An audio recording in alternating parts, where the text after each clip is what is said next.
మేడారంలో ఓ ఘటన జరిగింది. ఆ ఘటన బయటికి రాకుండా సీతక్క గారు మస్తు మేనేజ్ చేసిర్రు. ఇట్లాంటి ఏదైనా విషయాలు అంటే సీతక్క గారు ఏమైనా వైఫల్యం ఏమైనా ఉంటే వాటిని మేనేజ్ చేయట్లా సీతక్కని మించడంలో మరొకటి లేరు. మొత్తం మీడియాలను సైలెంట్ చేపించేస్తారు. ఆ టాపిక్ బయటికి రాకుండా ఆపిచ్చేస్తారు. అయితే మేడారం ప్రధాన పూజారి వాళ్ళ యొక్క కుమారుడి యొక్క కాళ్ళ మీద అదే మేడారంలో సీతక్క గారు ఏదైతే రాళ్లను అమర్చారో చుట్టూ ఆ రాయి మీద పడి ఓ చిన్నారి కాలు విరిగిపోవడం జరిగింది. ఆ విరిగిపోవడంతో ఆ కాలుని మళ్ళీ ఇంతకుముందు ఉన్న స్థితిలో మళ్ళీ మేము తీసుకురాలేమనుకుంటూ ఆ కాలుని తీసివేయడం కూడా జరిగింది. అయితే మంత్రి సీతక్క గారు ఆ అబ్బాయిని పరామర్శించకుండా మేడం గారు ఎక్కడ తిరుగుతున్నారో, మేడం గారు ఏం చేస్తున్నారో, మళ్ళీ అక్కడికి వెళ్ళి ఎవరు పరామర్శించారో, ఎవరు ఎక్స్గ్రేషియా ఇవ్వాలని ప్రకటించారో అది కూడా మీకు ఒకసారి చూపెట్టుకునే ప్రయత్నం కూడా చేస్తాం మిత్రులారా. అసలు ఏం జరిగిందంటే మేడారం గద్దె దగ్గర ప్రమాదానికి ముమ్మాటికి మంత్రులు సీతక్క, పొంగిలేటి శ్రీనివాసరెడ్డి, కొండా సురేఖ బాధ్యత వహించాలి. అయితే అక్కడ వై సతీష్ రెడ్డి గారు అక్కడికి వెళ్ళి ఆ కుటుంబాలని ఓదార్చారు. మీకు మేము అండగా ఉంటాం, మీకు అన్ని విధాలుగా మేము ఆదుకుంటాం అని చెప్పేసి సీతక్క గారిని, పొంగిలేటి గారిని వారిపైన ఒత్తిడి తెచ్చే విధంగా నిన్న ఆయన మాట్లాడడం కూడా జరిగింది. అయితే ఎవరు అబ్బాయి అంటే మేడారం పూజారి కుమారుడు బాలుడు యువన్ను ఆయన పరామర్శించారు. అయితే అక్కడ వెళ్ళారంట. ఇక్కడ మేడారం దగ్గరికి వెళ్తే ఆ బాలుడి కాలిపైన ఏదైతే మేడారం చుట్టూ ఆ రాళ్ళు అమర్చారో ఆ రాయి పడి అబ్బాయి కాలు మీద పడితే కాలే ఇరిగిపోయింది, నుజ్జు నుజ్జు అయిపోయింది. మేము దీన్ని తిరిగి ఇంతకుముందు ఉన్నట్టుగా చేయలేమనుకుంటూ మోకాల కింద నుంచి ఆ కాలుని కట్ చేసి తీసేశారు. తీసేస్తే సీతక్క గారు వచ్చి ఇప్పటిదాకా పట్టించుకోలే. మళ్ళీ మేడం గారు రీల్స్లో పడిపోయారు, మంచి వీడియోలు తీస్తూ ఉన్నారు. ఒకసారి మీకు చూపెడతాం ఇట్లా. అక్కడికి వెళ్ళి పరామర్శించింది ఎవరు? అక్కడ ఉన్న బీఆర్ఎస్ పార్టీ, అదే వై సతీష్ గారు, అదేవిధంగా ఆ యొక్క Mulugu BRS party senior leader Lakshman Babu గారు, వాళ్ళ సతీమణి, వాళ్ళిద్దరు కలిసి వచ్చి పరామర్శించారు. ప్రభుత్వం తక్షణమే ఎక్స్గ్రేషియా 25 లక్షల రూపాయలు ప్రకటించాలి, అదేవిధంగా ఒక ఉద్యోగం కూడా ప్రకటించాలనుకుంటూ వాళ్ళు కూడా డిమాండ్ చేయడం కూడా జరిగింది. ప్రతిపక్షం వాళ్ళేమో నా ప్రజలకు అన్యాయం జరిగితే మేము ఎక్కడ ఉంటాం అనుకొని వాళ్ళు బాధ్యతలు వహించి ప్రభుత్వానికి వాళ్ళ బాధ్యతలు గుర్తు చేసే కార్యక్రమాలు చేస్తూ ఉంటే మేడం గారు మాత్రం చిందులేసుకుంటూ తిరుగుతూ ఉన్నారు. ఇప్పుడు అక్కడే మీరు ఏటూరు నగరంలో కానీ ములుగులో కానీ మొత్తం పూర్తిసారి మీరు జల్లెడబెట్టి చూస్తే అక్కడ బీఆర్ఎస్ పార్టీ తరఫున ప్రజెంట్ అధికారం ఉన్న కాంగ్రెస్ పార్టీ సీతక్క గారు ఏం చేయట్లే. బీఆర్ఎస్ పార్టీ తరఫున లక్ష్మణ్ బాబు గారు అడుగడుగున వాళ్ళ సమస్యలు తీరుస్తూ ఉన్నాడు. అక్కడ క్షణంలో ఒక వ్యక్తి ఏటూరు నగరంలో 3 లక్షల రూపాయలతోటి అనారోగ్యానికి గురైతే అతని ఆరోగ్యం కోసం 3 లక్షల రూపాయలు కావాలంటే తక్షణమే ఒక ఫోన్ కాల్ తోటి ఆయన ట్రీట్మెంట్ జరిపించాడు, ప్రజలకు అండగా నిలబడ్డాడు. సీతక్క ప్రధాన కార్యకర్తలకు కూడా ఆయన అండగా నిలబడి మరి ట్రీట్మెంట్ చేయించాడు. ఎవరు? ఆ BRS party senior నాయకులైన Laxman Babu గారు. ఆయన అట్లా చేస్తే మరి సీతక్క గారు ఆడిపోయిర్రో ఈ కథ ఒక్కసారి చూడండి. వీలైనంత వరకు దీన్ని అదే ములుగుల షేర్ ఎంత వరకు చూడండి. చూడండి కథ.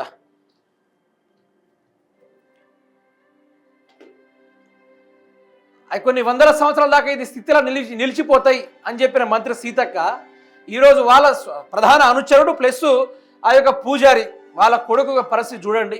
చిన్న పిల్లోడి పైన అది పడితే ఇప్పటిదాకా ఆ విషయం ఏ మెయిన్ స్ట్రీమ్ మీడియాలో కానీ ఏ పేపర్లో కానీ రాకుండా చేసిర్రు. వాళ్ళు అట్లాంటి వాళ్ళు జోక్కుంటే వాళ్ళు తిరుగుతూ ఉన్నారు. ఈరోజు ప్రజల సమస్యలు ఎవరు పట్టించుకోవట్లేదు. చూడండి ఇంత ఘోరంగా ఉంటే పరిస్థితి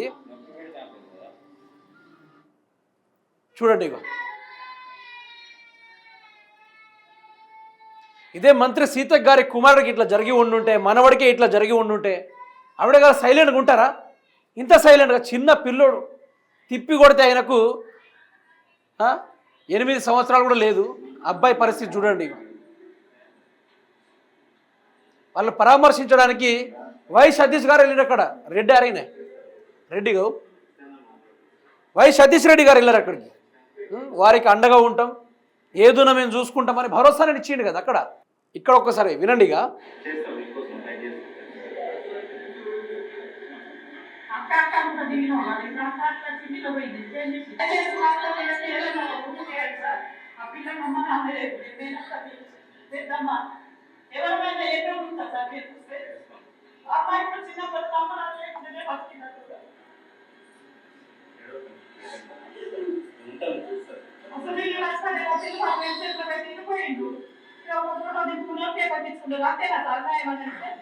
ఒక రాలేదేమో వైట్ షర్ట్లు వేసుకొని వచ్చి చూసిపోయి ఫోటో దిగడం కాదు కదా.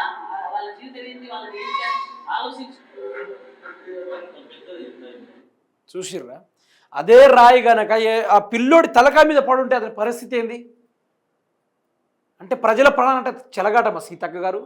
ఏరా సన్నాసులారా, మన ఊషిర్ గారు ఒక్కొక్కడు ఏందని ఆ బ్రిడ్జ్ దగ్గర పోయి ఒక వీడియో తీస్తే పనికిరాని దద్దమ్మలు వాళ్ళ పిల్లల్ని కూడా చక్కగా చూసుకునే వాళ్ళు వాళ్ళంతా నాకు తెలిసి ఆ రండగాలంతా గాడి నా కొడుకులు ఎవరు లేడు. అట్లాంటి వాడు ప్రతి వాడు నా మీద మాట్లాడడానికి వచ్చిన ఆ రోజు. ఈరోజు సీతక్క చేసిన కార్యక్రమాలు ఏ కుక్క మొరగదు, ఒక కుక్క కూడా బయటకు వచ్చి మాట్లాడడం లేదు. వాళ్ళు ప్రతి ఒక్కడు కాంగ్రెస్ వాళ్ళు టీం దింపింది. రేవంత్ రెడ్డి చెప్తే ఆడ టీం దిగింది, సీతక్క గారు చెప్తే టీం దిగి నా మీద 70 మంది ఇన్ఫ్లుయెన్సర్లతోటి వీడియోలు చేయించారు.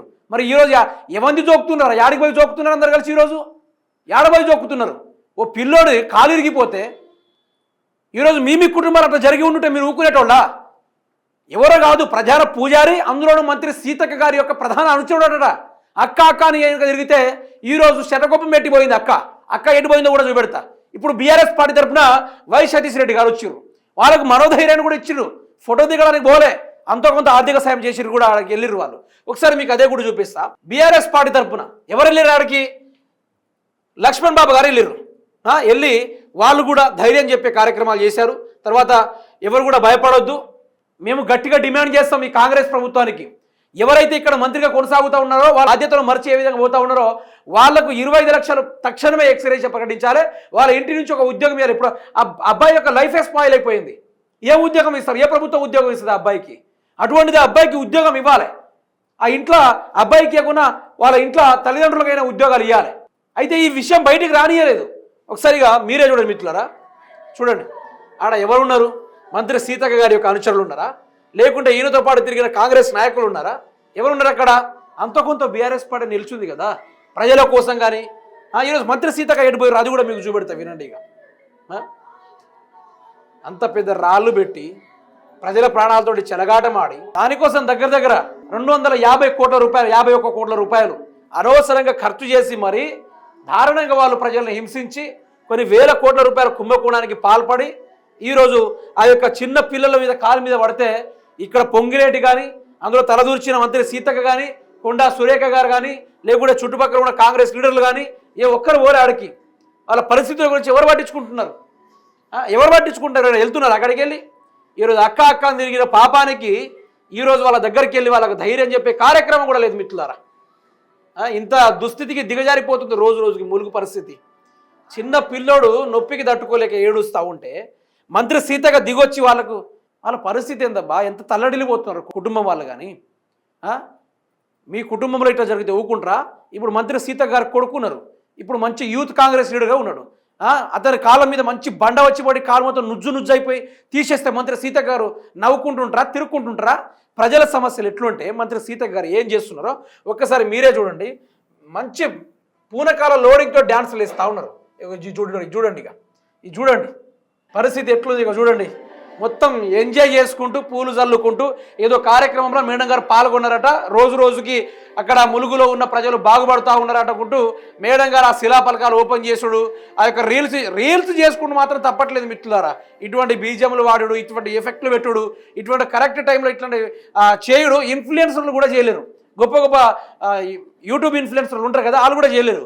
ఒక బిడ్డాడు తలడిల్లిపోతుంటే ఆ బిడ్డ కోసం మేడం గారు వెళ్ళి మరి స్పెషల్గా ట్రీట్మెంట్ చేసి అతనికి నొప్పి కలగకుండా చేసే పనులు చేయాలి. కానీ మేడం గారు మంచిగా ఇక చూడండి ఎంత బాగా అనిపించిందంటే నాకు. మీరే చూడండి ఒకసారి, మళ్ళీ చూడండి. అగో మంచిగా పూలు చల్లుకుంటూ మంచిగా ఎంజాయ్ చేసుకుంటూ రాజభోగాలు అనుభవిస్తూ ఉన్నారు మంత్రి సీతక్క గారు. రాజభోగాలు.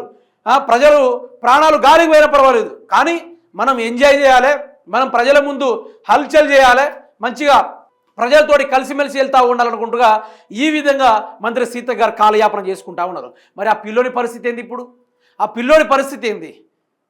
వాళ్లకు ఇంత ఘోర దుఃఖాన్ని కలిగించి ఈరోజు మీరు డ్యాన్స్లు ఆడిచ్చుడు ఇక మీకు మంచిగా అనిపిస్తుందా సీతక్క గారు? ఎంత ఈ విధంగా రాజకీయంగా అయిపోతారని ఎవరు అనుకోలేదు. ఇప్పుడు అన్నారా మేడం మిమ్మల్ని రీల్స్ స్టార్ అని అన్నారా? మాకు ఎట్లాంటి సీతక్క కావాలో తెలుసా? లాక్డౌన్లో మీరు చేసిన కార్యక్రమం చేశారా? అటువంటి సీతక్క మళ్ళీ రావాలి ఈరోజు, అట్లాంటి పని చేయాలి. కానీ ఈరోజు మీరు చూడండి అదే ములుగుల అదే ఏజెన్సీ ఏరియాల ఎవరున్నారబ్బా? సమస్యల కాడికి వచ్చినప్పుడు ఏ పార్టీ ముందుకు వస్తుంది? ఎవరు మీకు అండగా ఉన్నామని ధైర్యం ఎవరు చెప్తా ఉన్నారు? అంతో కొంత లక్ష్మణ్ బాబు గారు చెప్తున్నారు కదా, అంతో కొంత బీఆర్ఎస్ పార్టీ వాళ్ళకి నిలబడుతుంది కదా. అక్కడ బీఆర్ఎస్ పార్టీ అంతో కొంత ప్రజలకు మేము రక్షణగా ఉన్నామని ప్రతిసారి గుర్తు చేస్తూ ఉన్నారు కదా. మరి కాంగ్రెస్ పార్టీలో గెలిచిన మంత్రి గారు కానీ అక్కడ ఉన్న కాంగ్రెస్ పార్టీ కార్యకర్తలు కానీ ఏం చేస్తూ ఉన్నారు? ప్రజలు హింసించుడు తప్ప ఏమైనా చేస్తూ ఉన్నారా? సీతక్క గారి మీద ఎదురు మాట్లాడితే కేసులు పెట్టడం తప్ప ఇంకా దేనికైనా పనికిచెట్టు ఉన్నారా? ఈరోజు వాళ్ళ కడుపులు నిండితే సరిపోతుంది. గిరిజన గూడాల కడుపులు నిండితే ఈరోజు వాళ్ళ పరిస్థితులు ఎవరికి అర్థం కావాలి? ఈరోజు మీకు ఎక్స్క్లూజివ్గా ఇంకో వారం రోజుల్లోనే మంత్రి సీతక్క గారి ఇలాకాల మంచి ప్రూఫ్ తోటి మంచి ఆధారాలతోటి ఒక మేడం గారి స్క్రిప్ట్ దొరికింది. అది ఆ ఏరియాకి పోయి కంపల్సరీగా వీడియో తీసి మళ్ళీ మీ ముందుకు తీసుకొచ్చే కార్యక్రమం పెడతా. అప్పుడు చూడండి మంత్రి సీతక్క గారు రియల్ స్టారా రీల్స్ స్టారా అనేది మీరు అర్థం చేసుకోవాలి. మేడం గారు ములుగులో పట్టి తిరుగుతలేరు.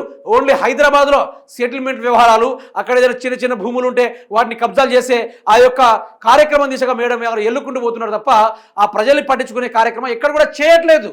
పేద ప్రజలు ఓట్లేయడానికి మాత్రమే ఉన్నారు. అక్కడ గిరిజన ప్రజలు ఓట్లు సీతక్క గారిని మనల్ని ఇచ్చడానికే ఉన్నారు తప్ప దేనికి లేదన్నట్టుగా సీతక్క గారు బల్ల గుద్ది మరీ చెప్పేసిర్రు. అక్కడ ప్రజల బ్రతుకులు మారలే. సీతక్క గారు ఎమ్మెల్యేగా ఉన్నా, ఈరోజు మంత్రిగా ఉన్నా, తట్టెడు మట్టి కూడా అక్కడ నుంచి ఇడిదాకా పోయలే, ఎక్కడ కూడా కుదరలే, ఏది కూడా జరగలే. ఆ యొక్క ములుగు జిల్లాని సర్వనాశనం చేసిందే మంత్రి సీతక్క గారు. ఆడ బీఆర్ఎస్ పెట్టిన పునాదులు, బీఆర్ఎస్ కట్టిన ఆనవాళ్ళు తప్ప సీతక్క గారు పోసిన తట్టెడు మట్టి, కంకర రాయి, ఇనుప రాయి ఏది కూడా లేదు మిత్రులారా. మొత్తం ముంచే ప్రయత్నాలే ఉంది. అంతకొంత ఆడ బీఆర్ఎస్ పార్టీ లేకుంటే పరిస్థితి ఎట్లా ఉంటుందో ఆలోచించండి. సంపినా కూడా దిక్కు లేదు అక్కడ. అదే లక్ష్మణ్ బాబు కానీ అక్కడ వై సతీష్ రెడ్డి కానీ మిగతా వాళ్ళు బీఆర్ఎస్ నాయకులు కానీ ఎవరు లేకుంటే ఆడ ప్రజల పరిస్థితి సచ్చినా కూడా దిక్కు లేకుండా పోయింది.